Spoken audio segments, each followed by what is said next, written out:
In this video, we're going to be taking a 700-pound piece of 4140 and we're going to process it in our brand new TRIMILL VS1614. All right, the first tool we're using today is the Harvey 2TE. We're going to make a little 5-inch circle that's just enough for our feed mill to plunge into and start working its way out. Now the part that we're going to be making is 27 inches in diameter and 5 inches thick. And if you take a look at my screen here, you'll see the big blisk that we're getting ready to make. Now, for our first operations, we need to do a prep op so that we're able to get it on this fixture. Now, this fixture is going to be used for our second and our third operation, but for our first op, we're just going to toe clamp our stock to the table.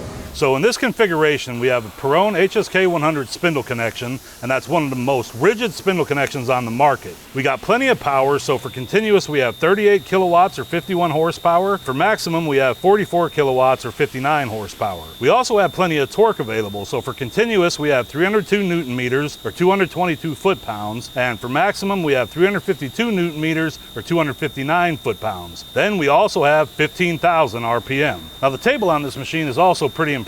Now we're holding a tiny little 700-pound part, and this table can hold up to 6,000 pounds. Now that's pretty impressive when you consider this is a 5-axis mill. The table can swing 90 degrees toward me or 90 degrees away, so all of that weight is just hanging out there in space while we're machining. In addition, we have the new Heidenhain TNC7 control. Now this is a pretty powerful control, it's pretty user-friendly, and you can see my favorite part, I'm running it in dark mode. Now the reason I chose that tool is because it's got great ramping capability and really good step over capability. This is the tool you see us full slot with a lot. Now you see our high feed mill. I didn't want to plunge straight into material with this, and I didn't want to do a ramp because it was going to have to be a pretty wide diameter circle to make a ramp without the material getting wedged in the ID of our cutter. We're running it 60 thou deep at 350 inches a minute, and that's cruising for a high feed mill with that big of a diameter. All right, here comes the high feed mill of doom. I haven't used this bad boy in a while. Yes!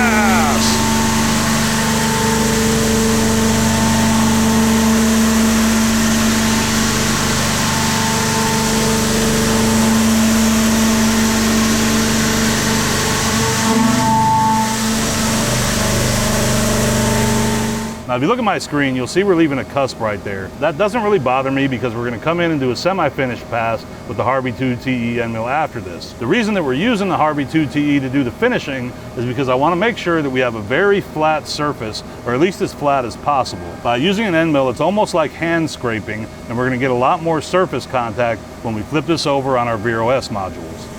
Oh, it's like butter. Not even any steel there. Yes! 60 horsepower and 260 foot-pounds of torque in full effect.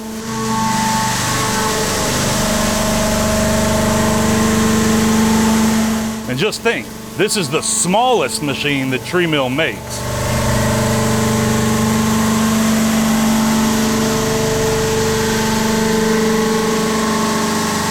"350 inches of minute of metal brutality."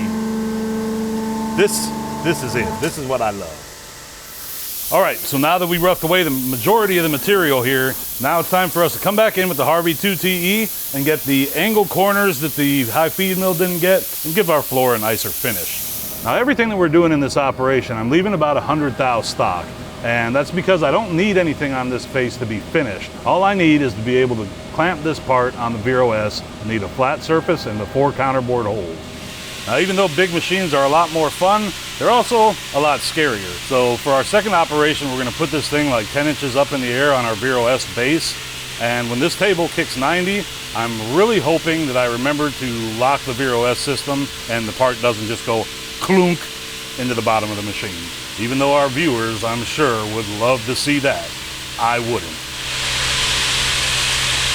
We ought to start making some pockets and some big blue chips again. Now we come to our 1-inch go-tip drill from Kennametal. This thing's gonna just pop a few holes, and these will be starter holes for our Harvey 2TE to come in and cut our pockets.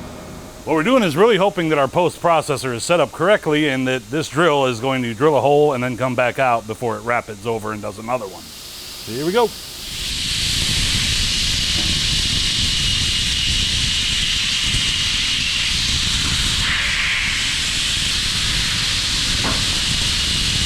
Ow!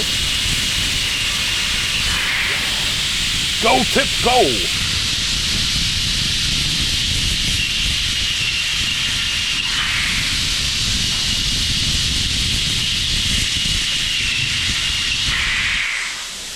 Yes.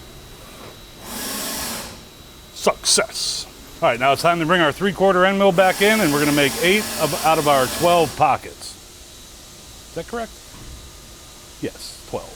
Now the reason I'm putting these pockets in the first operation is just because I want to kind of lighten this stock a little bit. We're going to be pretty far up off of our table, and this part weighs 700 pounds before we start taking away all the material. When you have your B-axis flipping around, you want to make sure that you consider the centrifugal force that's going to be involved there, because we don't want this part flying off the table and through the doors onto my feet.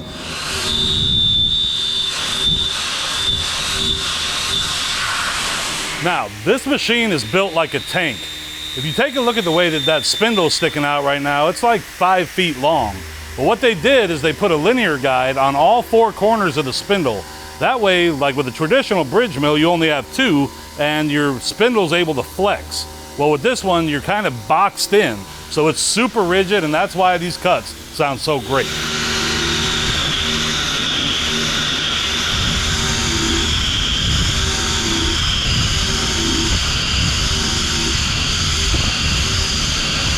So we got our pockets to full depth, and now we're coming in with the same tool and just stepping up above the radius that's in the bottom of the pocket.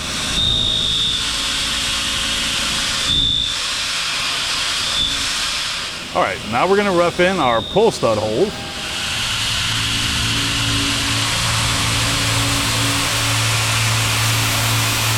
And then we're gonna use a 1/2" Go Mill Pro with a square corner to come in and finish those counterbore holes.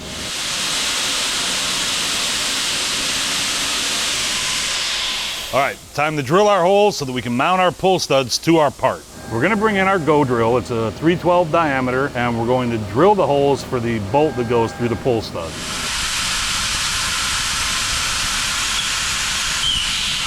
All right, for our threads, I chose to use a single point thread mill because we have the reach that we need to get at least 1 inch deep. I could have used a multi-form, but usually they only go up to 3 times D, and I wanted to go a full 1.25 inches deep with our threads. All right, now all we got to do is cut around our ID there and deburr our holes and pockets, and that's a wrap. Let's go.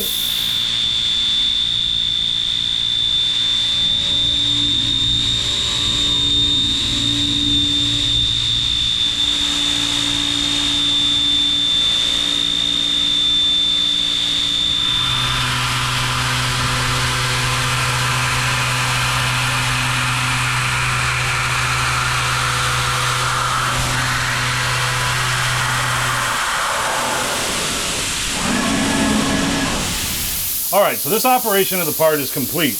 Now, nothing on here is finished yet. We still got like 100 thou stock left everywhere. Where the 4 pull stud holes are, we're gonna end up having pockets, but we're saving that for the 3rd operation.